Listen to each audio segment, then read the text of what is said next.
પત્ની કે ભલે આપણે 40-50 વર્ષના રહ્યા પણ પિયર જાય ને તો અમે 18-20 વર્ષના હોય એવો અહેસાસ થાય અમને.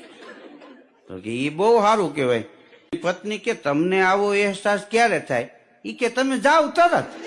કેટલા વર્ષો કૃષ્ણની પૂજા કરી પણ મને એમના દર્શન નથી થતા. તો એકાદ વાર મીરાબાઈ બનીને ઝેર પી જો છે ને અલા તો થશે એમ કઉ છું. એટલે ઝેર પીવાનું મારે? બસ તો પછી એના કરતા છાસ પીને મારા દર્શન કરને. હા, મારો એક મિત્ર છે, મને કે ધીરુભાઈ સવારમાં મને ઉઠવાનું મન નથી થતું. તો મેં કીધું પછી તું શું કર? ઈ કે પછી મને વિચાર આવે કે હું નહીં ઉઠું તો આખી પેઢી ઉઠી જાય. અલ્યા સાંભળો છો? હા બોલો. હું પિયર તો જાઉં પણ મારી એક શરત છે. કઈ શરત છે? તમે મૂકવા આવશો ને તો જ હું જઈશ, નકર નહીં જાઉં. તો મારી એક શરત છે. કઈ? હું લેવા આવું ને તો જ તાર પાછું આવવાનું, નકર આવવાનું નહીં. યમરાજા એક ડોશીમાનો જીવ લેવા આવ્યા. હાલો માળી તમને લેવા આવ્યા છીએ. તો કે 2 મિનિટ ખમો યમરાજા, સ્ટેટસ મૂકી દઉં. આઈ એમ ટ્રાવેલિંગ ટુ યમલોક. બાયુએ આપણે બધી વસ્તુ લઈ લીધી. આપણા પેન્ટ પહેર્યા, ટી શર્ટ પહેર્યા, ચશ્મા પહેર્યા. એક બાપાનો લેંઘો બાકી હતો, એનોય પ્લાઝો કરીને પહેર્યો.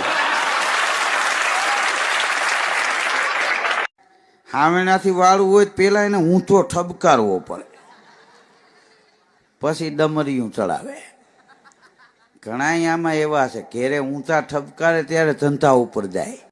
બહુ ઉધરસ આવતી હતી, એની ઘરવાળીને દવાખાને લઈ ગયો. તો ડોક્ટર કે બોલો ભાઈ. તો કે આમને ઉધરસ બહુ આવે છે. તો ડોક્ટર કે લુખી છે? કે ના રે ના સાહેબ, મારી ઘરવાળી છે.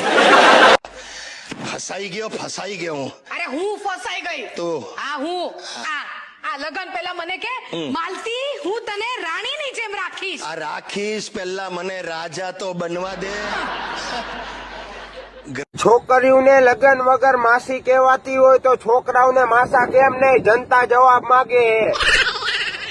ગજબનો શબ્દ છે સોરી. સોરી બોલો ને તો ગમે એવો ઝઘડો હોય પૂરો થઈ જાય. પણ ઈ જ સોરી ડોક્ટર બોલે ને તો માણસ પૂરો થઈ જાય. અમુક બાયુના લગ્ન ન થાય ને ત્યાં સુધી તમે ગમે તે પૂછો ને તમારી ઉંમર કેટલીક? 20 વર્ષ. હા, એના લગ્ન ન થાય ત્યાં સુધી 20 વર્ષના જ રહી. લગ્ન થઈ ગયા પછી 30 વર્ષના રહી.